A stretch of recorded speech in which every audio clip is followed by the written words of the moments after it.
ана як гурӯҳ одамоне ҳастанд ки ваё бениҳоят анхинанд. бинишон чӣ хелда гардандароз. Барои ҳамин одамои гардандароз ман як сухани агар саршон расад гап мезанам, инсонҳои такаббур ҳеҷ вақт аз зиндагӣ ба мақсадашон расида наметавонанд.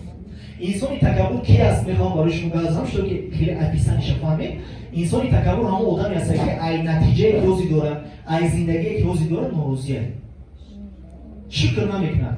ин хеле не ки мақсад норозӣ аст ки ай худут норозӣ бошӣ ҳо ай худут норозӣ натиҷа мар усраи бисёртар ракам ки хуб ай, лекин ай неъматҳое ки худованд додаеш аю неъматҳо шукр карда намехоҳад. вай ҳамин хел фикр мекунад ки кай буда ки худованд ай вай должен буд ки вай бояд биноӣ медод, вай бояд шунавоӣ медод, вай бояд дасту пӯи солим медод, вай бояд зану фарзанд медод. ҳамин хел чизо да одами такаббур ҳамиша ҳамин хел шахсияте аст ки вай шукр карда наметавонад, намехоҳад ташмид. фаҳмо як қонуне аст ки мегӯянд ки дар чизе ки мо шумо бисёртар шукр кунем, вай дар зиндагии мо зиёд мешавад. фаҳмо бояд чиз дига аст, агар дар чизе ки зиёдтар дар зиндагитон шумо жалоб кунем, вай дар зиндагитон боз зиёд мешавад. агар инсон гуфте ки пул надорам, пул намедорем, пул надоштан боз зиёд мешавад. қарз дорам, бо қарзотон зиёд шидан мегирад. лекин агар бигӯем ки шукри худо, ина слайди навбатия, аз кӯчактарин муваффақиятҳоятон шукр кардан омӯзед. масалан, ура ман имрӯз як одам мазо кардам, ура ман имрӯз дарс рафтам. да ин кӯчак ин барои шумо як муваффақият дар ин мумкин шумо сериёз қабул накунед, лекин ҳамин чизое ки сабаб мешавад шумо оянда 1 сол пас 2 сол пас пешравӣ мекунед. сериёзна ино ҳамаш зина ҳастанд. мо шумо фикр мо медонед чиай, ҳамон результат, ҳамон натиҷа тез барои амро бигиред.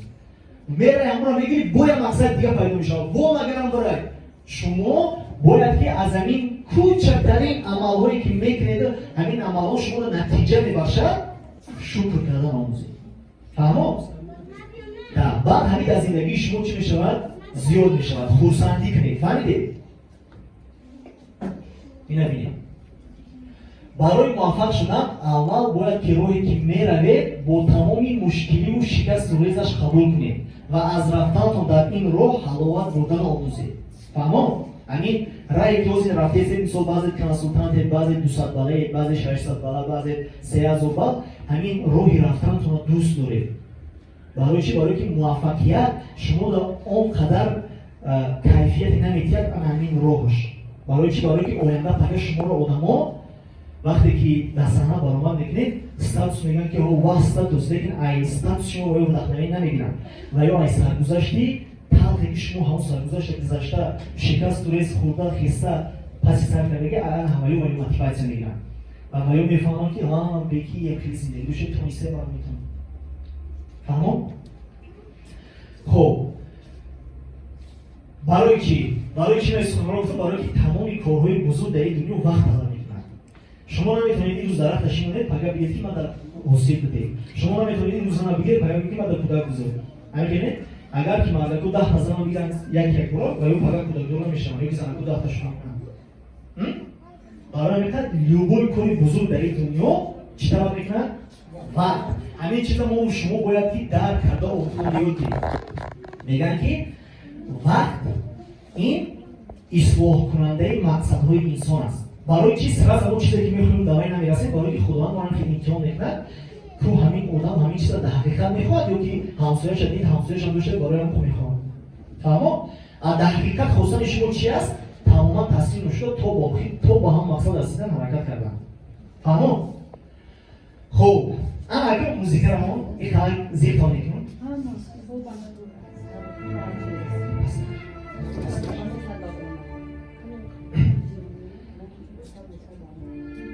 зиндагӣ сахт аст, медонам.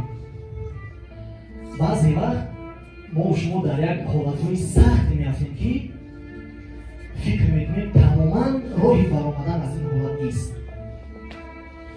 фикр мекунем тамоми мардум муқобили мо шуданд. фикр мекунем ки мақсадҳои мо амалишаванда нестанд ва ба шахсияти худамон мегӯем ки бас тамом дигар намекунам. ҳангоме ки мо шумо меваи дарахти орзуҳоямонро дар замин мепӯшем, мо бениҳоят умеди калон дорем ва ҳар рӯзи худо борои ин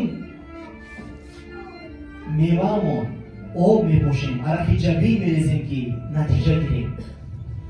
ин ба монанди шинондани дарахти бамбук аст.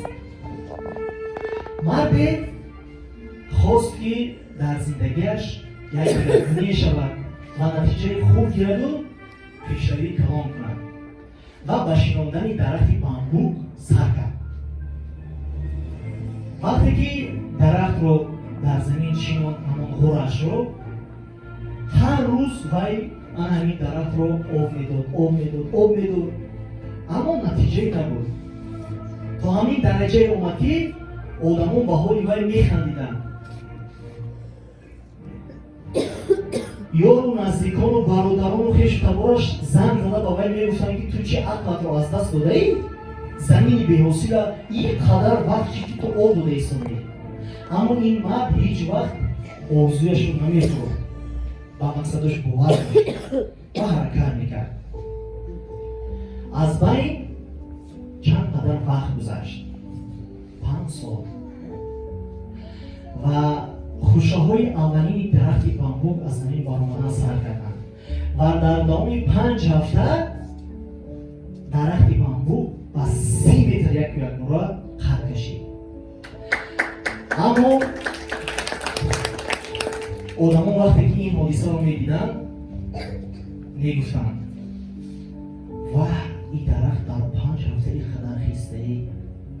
аммо онҳо фикр намекарданд ки ин меҳнати шабонарӯзи 5 сола аст ки ба ин мард ин хел натиҷа овард. бизнеси мо шумои замонанд ҳамин аст дӯстони азиз. дар аввал ба мо ҳеҷ кас бовар надорад, ба ҳоли мо шумо механданд, моро аз роҳ мезананд. лекин ягона коре ки шумо дар ин ҳолат метавонед анҷом диҳед дӯстони азиз, ин он аст ки ҳеҷ гоҳ бовариятонро аз мақсадҳоятон накашед, ҳеҷ гоҳ бовариятонро аз худатон оваред ва доим то ба натиҷа расидан ба сӯи мақсадҳоятон ҳаракат кунед. барои зиндагии олиро сохтан, орзуҳои бузург кардан, мақсадҳои нек мондан ва ба онҳо расидан на ҳама қарор қабул карда метавонанд. бисёриҳо омодаанд ки то охири умр меҳнату заҳмат кашанд танҳо барои зинда мондан ва худашонро бо баҳонаи он ки тақдири ман набудааст гуфта фиреб медиҳанд ва барои худашон, барои наздиконашон зиндагии хуб сохта наметавонанд. ҳамаш аз масъулият аст. масъулият ин ягона чизест ки дар зиндагии шумо метавонад натиҷаи калонро биёрад. лекин 98% мардуми рӯи олам аз масъулиятро ба ӯҳда гирифтан меҳаросанд, буздил ҳастанд. азизони дил, ман мехоҳам барои шумо гап занам ки масъулиятро барои худ, барои зиндагии худ, барои бизнеси худ, барои командаи худ ва барои тамоми соҳаҳои ҳаёти худ ба ӯҳдаи хиш гиред ва пешравии калон кунед. ҳусейн болт варзишгарест ки 100 метрро дар 9 сония давидааст ва $119 миллион кор кардааст. аммо барои он ки 100 метрро дар 9 сония давад, вай бистари соли умрашро дар машқ, дар тамринҳо гузарондааст. саволи ман барои шумо: оё шумо тайёр ҳастед ки барои мақсадҳои бузургатон ҳаёти худро сарф кунед? саломат бошед. муҳаммад баракат.